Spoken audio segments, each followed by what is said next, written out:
O pastor Luciano Subirá gravou um vídeo refutando o calvinismo. Neste vídeo aqui nós vamos analisar esse vídeo ponto a ponto e trazer argumentos que refutam essa forma de pensar. Beleza? Então este é o assunto do vídeo de hoje, só que antes do vídeo de hoje eu preciso te lembrar de não se esquecer de se inscrever no canal. Você está aí assistindo? Já aproveita, só dá um cliquinho aqui embaixo, assim, se inscrever no canal e também dá um like no vídeo, porque isso ajuda o YouTube a entender que esse conteúdo é um conteúdo importante para você, é um conteúdo que te agrega e ele vai mandar isso e vai sugerir para muito mais pessoas. Então você ajuda o canal a crescer com esta pequena ação, beleza? Então vou te dar aí 2 segundos para você fazer isso. Vamos lá. E aí, já fez? Então vamos para o vídeo de hoje. Bom, beleza, eu vou explicar aqui tudo que aconteceu. Eu recebi eu participo de alguns grupos, né, que alguns irmãos me colocam em um grupo, principalmente grupos de teologia. Eu recebi em um desses grupos um vídeo do pastor Luciano Subirá. A legenda do vídeo, deixa eu ler aqui para vocês, para não ser injusto com a legenda do vídeo, diz assim: Subirá refuta a doutrina calvinista determinista. Então, aliás, deixa eu até botar isso daqui logo na tela aí para vocês já verem, né? Isso daí, deixa eu colocar aqui, ó. Pronto, tá aqui na tela. Cortou o comecinho ali porque essa tela tava em pé, mas não tem problema.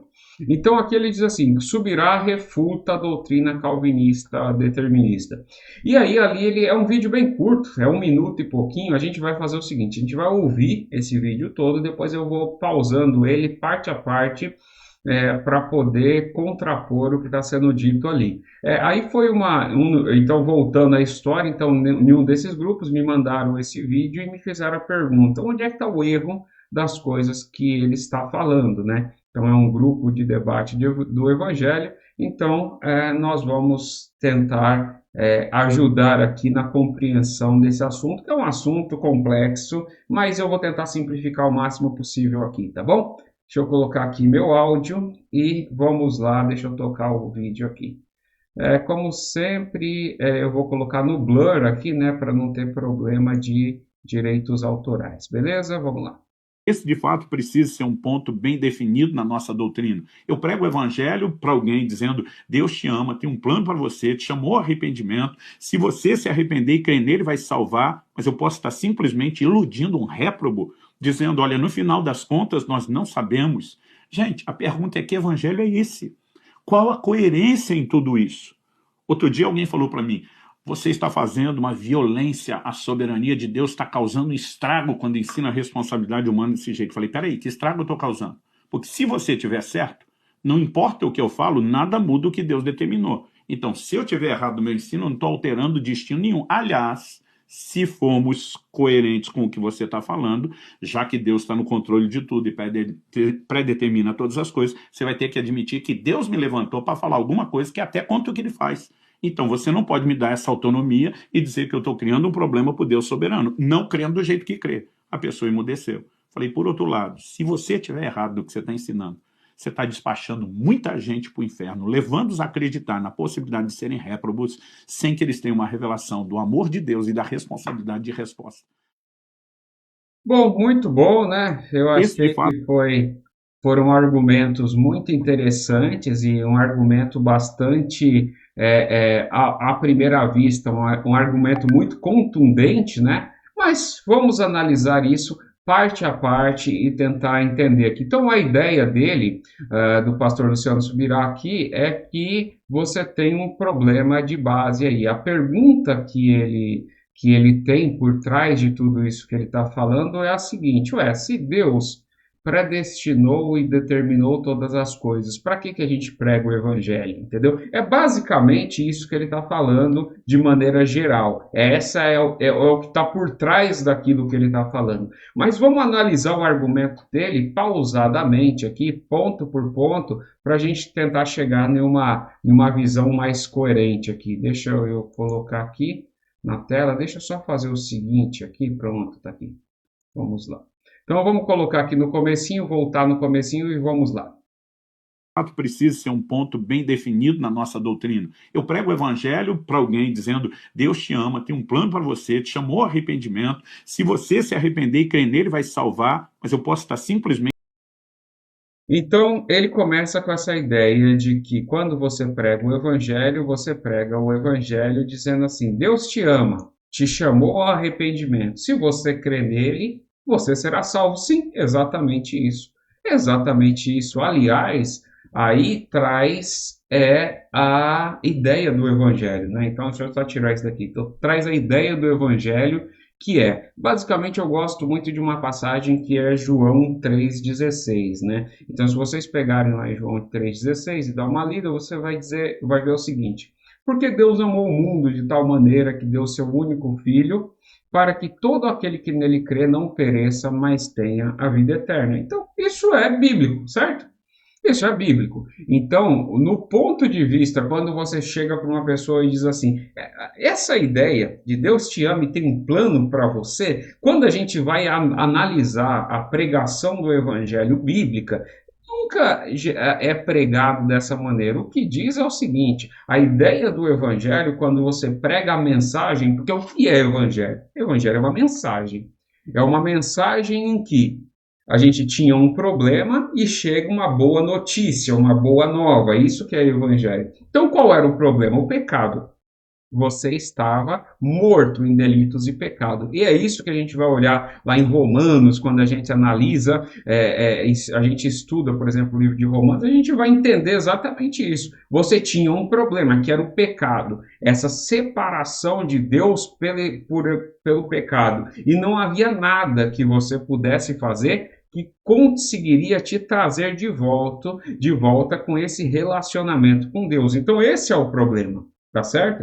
E o evangelho, justamente, aí a gente pode entrar justamente porque desde a queda do homem, todo homem já nasce em pecado. Então, isso daí, você já nasce pecador, a sua inclinação é 100%, a sua inclinação é mal, entendeu? É sempre para o mal. Então, isso daí, biblicamente, a gente justifica isso com uma facilidade muito grande, entendeu? E, aliás, eu acredito que, pelo que eu entendo, o Luciano Subirá é um arminiano, e arminiano acredita na depravação total, entendeu? Então, se ele não acredita nisso, aí eu poderia classificá-lo como herege, né? Porque ele está negando algo que assim, claramente estipulado nas Escrituras. Mas eu acho que não, eu acho que ele acredita nisso. Então, sabendo disso, a mensagem do evangelho faz o quê? Com que o pecador ele reconheça o seu pecado, se arrependa e crê em Cristo. E aí, uma vez que ele crê em Cristo, ele é salvo. Ele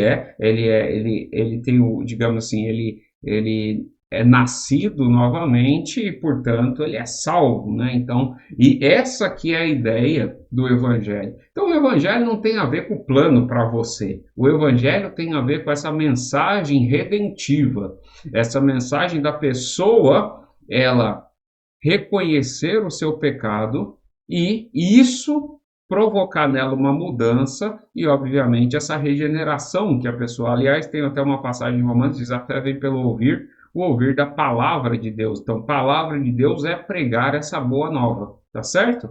Então, isso é feito de maneira simples e independente se você é calvinista, se você é arminiano, isso não interessa. Isso é um mandato que Deus manda ir e pregar a toda criatura. Isso o próprio Senhor Jesus Cristo, ele deu essa incumbência para que todos fossem, ide por todo mundo, pregar a toda criatura. Então é isso que a gente faz, tá certo?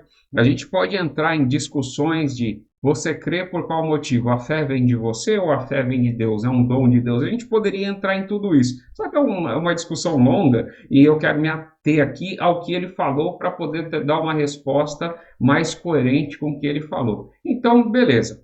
Então, vamos agora para a conclusão. Então, ele diz assim, tem essa mensagem. Então, do ponto de vista calvinista, não tem problema nenhum com essa mensagem. Essa mensagem ela é bíblica, tá certo? E tem que ser dada. É a mensagem que você mostra e fala para o pecador que ele se arrependa. Mas aí vai entrar um detalhezinho muito importante aqui na fala dele. Vamos lá. Chamou arrependimento. Se você se arrepender e crer nele, vai salvar, mas eu posso estar simplesmente iludindo um réprobo dizendo, olha, no final das contas, nós não sabemos. Gente, a pergunta é que evangelho é esse? Bom, eu deixei até a pergunta dele.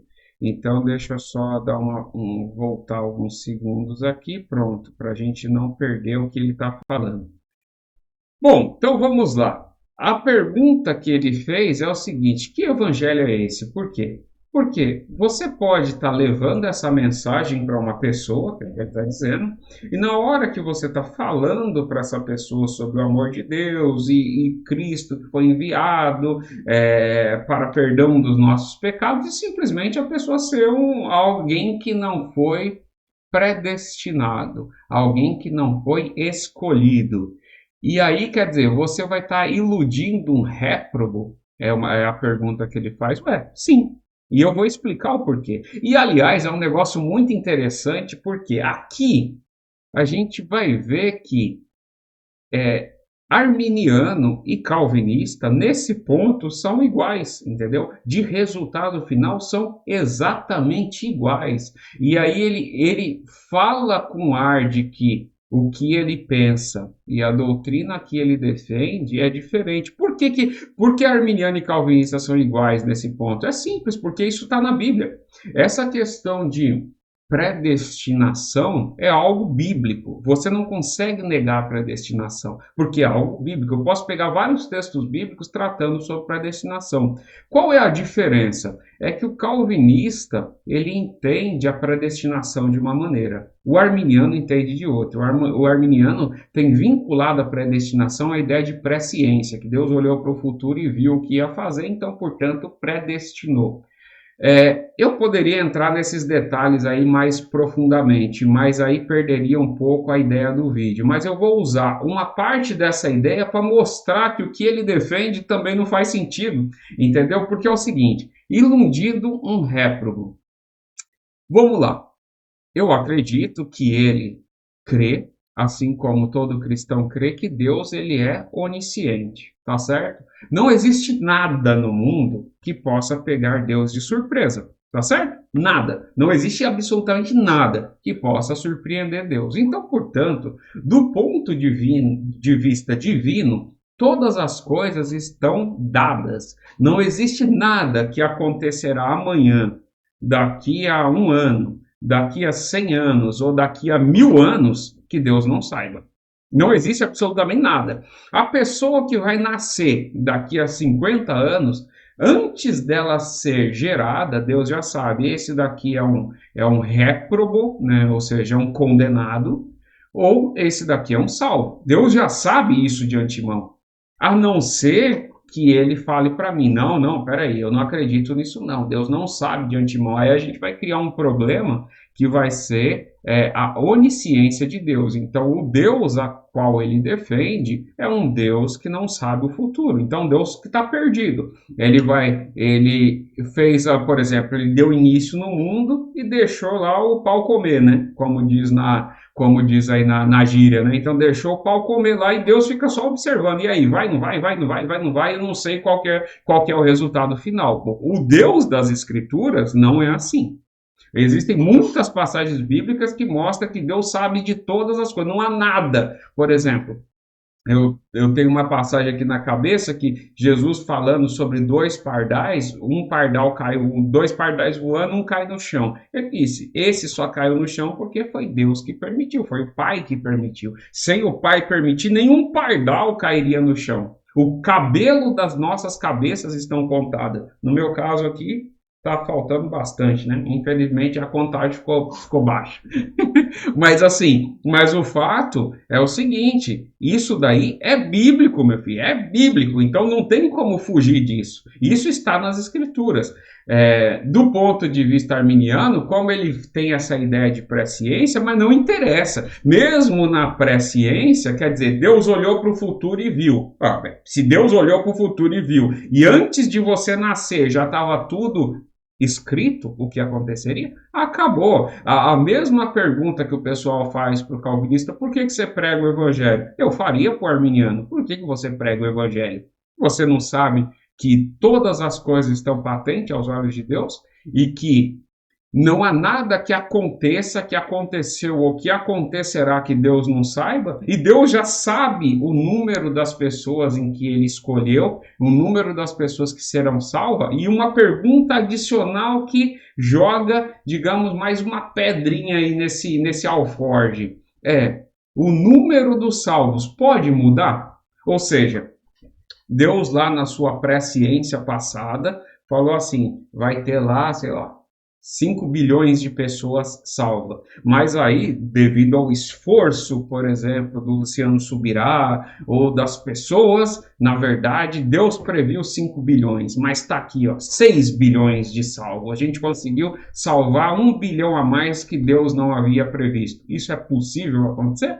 Não é possível. Biblicamente não é possível. E se você disser que é possível, nem arminiano você é. Aí desculpa porque nem a doutrina arminiana prega isso, entendeu? Então, o grande problema de você levar isso em consideração, de dizer que o fato de que Deus predestinou todas as coisas, isso necessariamente, digamos assim, pode influenciar na pregação do evangelho, o arminiano também não tem como responder essa questão. O evangelho tem que ser pregado porque, primeiro, do ponto de vista divino, tudo está determinado. Eu sou Deus? Não sou. Eu tenho a visão divina de saber esse é um réprobo, esse não é? Não tenho a menor ideia de saber. Então, eu tenho que obedecer aquilo que Cristo mandou. Ide por todo mundo, pregai a toda criatura. Então, quando eu vou pregar o evangelho, eu prego o quê? Você é um pecador. Arrependa-se do seu pecado, creia no Senhor Jesus Cristo para salvação da tua alma. Por quê? Porque o mundo chegará no fim e o mundo será consumido. E quem não crê no Senhor Jesus Cristo não será salvo. Porque você é um pecador, você está morto nos seus pecados. Então, acorde dessa sua vida pecaminosa, se arrependa do seu pecado e creia no Senhor Jesus. Quem vai ouvir essa mensagem? É aqueles que Deus já sabe que serão salvos. Essa mensagem será pregada a muita gente que será condenado? Sim, exatamente sim, será, entendeu? Mas eu tenho como fazer essa diferenciação? Não tenho como fazer essa diferenciação, entendeu? A Bíblia diz exatamente isso. A não ser que ache algum outro evangelho em que a força do seu braço é capaz de salvar as pessoas, inclusive mudar os planos de Deus. Então, portanto, Deus não tem plano nenhum, né? Porque se pode mudar os planos, significa que Deus não tem plano. Deus está esperando para ver o que as coisas vão acontecer, e aí ele vai deixando a vida levar, né? Então, Deus não sabe o futuro. Então, você vê que essa é uma acusação que eu acho engraçado o cara colocar assim, isso refuta o calvinismo. É um absurdo. Quem colocou, fazendo justiça, não foi o pastor Luciano Subirá. Quem colocou foi alguém que fez o corte disso daí e jogou lá. Mas assim, você vê que isso é ridículo, entendeu? Isso é ridículo. Por quê? Isso ignora um debate que é profundo, academicamente muito profundo, que já acontece há centenas de anos, entendeu? Você acha que um argumento desse nunca foi usado? Isso daí não faz sentido. Vamos continuar vendo aqui o restante. Peraí. Não, peraí. Tá, peraí. Deixa eu... Aqui as minhas anotações. E no final das contas, nós não sabemos. Gente, a pergunta é: que evangelho é esse? Qual a coerência em tudo isso? Outro dia alguém falou para mim, você está fazendo uma violência à soberania de Deus, está causando um estrago quando ensina a responsabilidade humana desse jeito. Eu falei, peraí, que estrago eu estou causando? Porque se você tiver certo, não... Bom, antes do se você tiver certo, então deixa eu voltar aqui. Então ele fala assim, alguém falou para ele que ele está causando um estrago pregando a responsabilidade humana, está causando um estrago na soberania de Deus. Bom, para quem não sabe, dentro da visão calvinista, e aqui eu vou fazer um disclaimer, existe uma corrente calvinista que é uma corrente muito radical, que nem eu acredito nisso daí. É uma corrente que, se vocês quiserem pesquisar, chama ocasionalismo, entendeu? É um calvinismo extremamente radical, é totalmente determinista da hora que você acorda, da hora que você vai morrer. E aí o que acontece?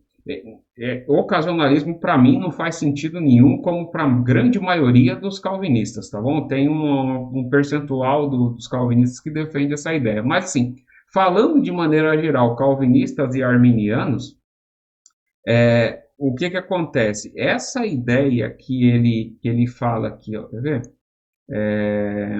O estrago da responsabilidade humana, isso não faz sentido, porque dentro do calvinismo a gente entende que soberania de Deus e responsabilidade humana, ambos são bíblicos, ambos são, é como se fosse assim, uma estrada em paralelo, ou seja, uma não cruza com a outra, mas você tem de um lado, é como se fosse um trem, você tem um trilho, que é o trilho da soberania, o trilho da responsabilidade humana, o cristão anda assim, certo? Em cima desse trilho. Se cair um dos trilhos, o trem capota, entendeu? Então, a Bíblia, ela prega responsabilidade humana. O que diz na Bíblia é, a gente prega o Evangelho, e a pessoa tem que crer no Evangelho, entendeu? A pessoa que não crê, ela será condenada. Ela tem arbítrio, ela tem um arbítrio para escolher, entendeu? Ela escolhe crer, mas o que vai dizer as Escrituras que isso só aconteceu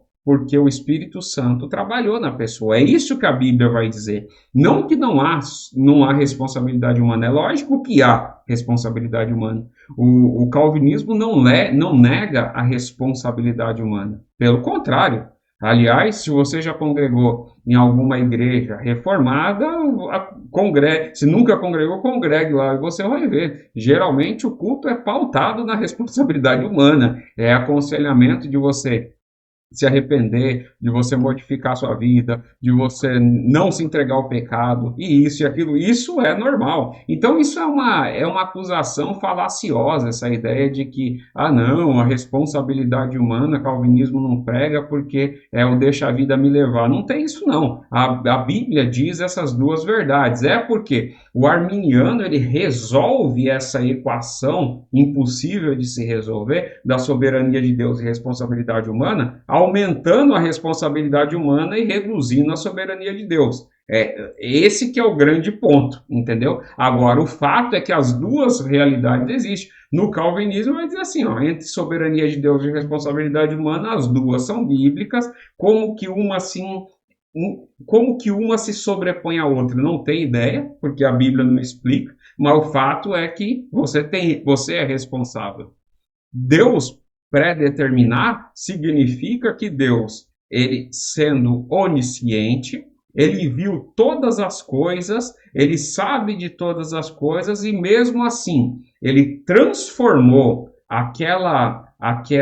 aquele seu pensamento em realidade. Então é por isso que, para Deus, a realidade que a gente vive é uma realidade posta, entendeu? Então não existe surpresa. É por isso que ele predeterminou todas as coisas, entendeu? Mas, neste meandro, por exemplo, a gente pode citar a figura de Adão, o primeiro homem. O Adão era um homem que tinha livre arbítrio, realmente, ele tinha arbítrio pleno e sem influência do pecado. Ele resolveu pecar, mas Deus já sabia que isso ia acontecer. Deus não foi pego de surpresa por Adão. Por quê? Porque existe passagem bíblica que fala que, por exemplo, o Cordeiro de Deus que foi morto desde a fundação do mundo, em algumas traduções, ou antes da fundação do mundo. O fato foi que quando Adão foi feito, o Cordeiro de Deus já tinha sido morto pelo pecado. Então Deus já sabia que Adão pecaria. Adão decidiu pecar. A responsabilidade é dele. Mas Deus predeterminou? Sim, porque Deus sabia que ia acontecer e, tendo poder para impedir, não impediu, entendeu? Então é isso aí. Deixa eu ouvir o restinho aqui, senão vai ficar muito longo o vídeo. Deixa eu só ver aqui se tá aqui. Deixa eu colocar na tela cheia. Bom, vamos lá. Responsabilidade humana desse jeito. Falei, peraí, que estrago eu estou causando? Porque se você tiver certo, não importa o que eu falo, nada muda o que Deus determinou. Então, se eu tiver errado no meu ensino, eu não estou alterando destino nenhum. Aliás, se formos coerentes com o que você está falando, já que Deus está no controle de tudo e predetermina todas as coisas, você vai ter que admitir que Deus me levantou para falar alguma coisa que é até contra o que ele faz. Então, você não pode me dar essa autonomia e dizer que eu estou criando um problema para o Deus soberano. Não Aliás, nesse ponto eu concordo com ele, porque é Deus que levantou mesmo, Deus que permite que essas coisas aconteçam. E eu creio que até essa dificuldade nossa de entendimento, essas divergências de pensamento, elas são salutares segundo as Escrituras, entendeu? Deus usa tudo isso para a sua glória, enquanto uns dão mais valor à soberania, outros mais valor à responsabilidade humana, de maneira que Deus usa isso para a propagação da sua mensagem, do seu evangelho. Então, eu acredito sim. Mas vamos lá. Crendo do jeito que crê. A pessoa emudeceu. Falei, por outro lado, se você estiver errado do que você está ensinando, você está despachando muita gente para o inferno, levando-os a acreditar na possibilidade de serem réprobos, sem que eles tenham uma revelação do amor de Deus e da responsabilidade de resposta. Então, e nesse ponto ele, para mim, está completamente errado. Porque se você estiver certo e eu estiver errado, se você estiver errado, você estará levando gente para o inferno. Por quê? Por quê? Me diga qual o motivo disso acontecer. A não ser que essa pessoa que ele falou era o raio-x de Deus, né? Que ele sai dizendo assim, ó, Deus me mostra que você é um escolhido, você não é um escolhido. Então, para você, eu nem vou pregar o evangelho, porque você não é escolhido. Agora, aquele ali, ó, tá com cara de predestinado. Então, eu vou pregar o evangelho para ele. Só se for nesse caso. Porque o fato é, ninguém sabe quem é predestinado, quem não é predestinado, do ponto de vista calvinista. Ninguém sabe, exato. Aliás, nem do ponto de vista arminiano, ninguém sabe quem é predestinado, quem não é predestinado. Então, o fato é, a Bíblia diz, pregue a todos, entendeu? Quem vai crer? Quem é predestinado. Então, eu prego a todos e a todos. Se a pessoa não faz isso, aí não tem nada a ver com o calvinismo, tem a ver com o pensamento distorcido da pessoa. Então, essa analogia que ele faz não faz sentido nenhum do ponto de vista bíblico, entendeu? Não faz sentido nenhum. Vamos lá. Pronto, acabou. Então, peraí, deixa eu só tirar aqui. Pronto, acabou aqui Eu prego. Pronto, acabou aqui. Deixa eu só tirar. Então, você vê que eu respondi aqui ponto a ponto, por quê? Porque essa ideia de que o arminianismo, não sei o que lá, que parece mais justo, parece, se você for fazer uma visão muito de cima, assim. Agora, quando você vai nos detalhes, você vai ver que o resultado final, que é exatamente a mesma coisa, porque, a não ser que ele negue, porque esse que é o grande ponto. Só pode defender o que ele está defendendo se ele negar que existe predestinação, entendeu? Se ele negar que existe predestinação de pessoas, que tem uma corrente que nega isso, mas assim, que existe predestinação de pessoas, e aí você vai ter que somar a negação de predestinação com a negação de que Deus é onisciente, porque só negar a predestinação também não adianta. Também não adianta, porque essa corrente que prega que não existe predestinação, a predestinação é de maneira coletiva, mas independente que seja coletiva, o resultado final está posto, porque Deus é onisciente. A não ser que a pessoa diga, não, peraí, quer dizer, Deus fez um plano de salvar um barco lá, e aí quem vai estar dentro do barco ou fora do barco é escolha pessoal, e Deus não sabe o que você vai escolher, entendeu? É a única maneira de chegar nisso, tá certo? Bom, você vê que aqui essa refutação foi mais no argumento, não precisei pegar muitos textos bíblicos, porque essa ideia dele é mais de lógica do que qualquer outra coisa, mas se precisar pegar texto bíblico, a gente pega aqui também, tá? Se você assistiu até agora, uma das coisas que eu gostaria de te pedir, se você se considera que esse canal ele te ajuda e tem informações importantes, seja membro do canal. A gente tem um clube de membro aqui em que você tem alguns benefícios por ser membro, por exemplo, de ter todos os estudos bíblicos que nós fazemos toda quinta-feira às 20 horas, eles gravados para que você assista, reassista, e estudos passados, inclusive. E você que quer participar dos nossos estudos bíblicos, entre aqui embaixo no nosso canal de WhatsApp, que você vai sempre receber o link para estar participando dos estudos bíblicos, tá bom? Então, agradeço a todos que ficaram aqui, dê like, curta, compartilhe e nos vemos no próximo vídeo. Até mais e que Deus abençoe.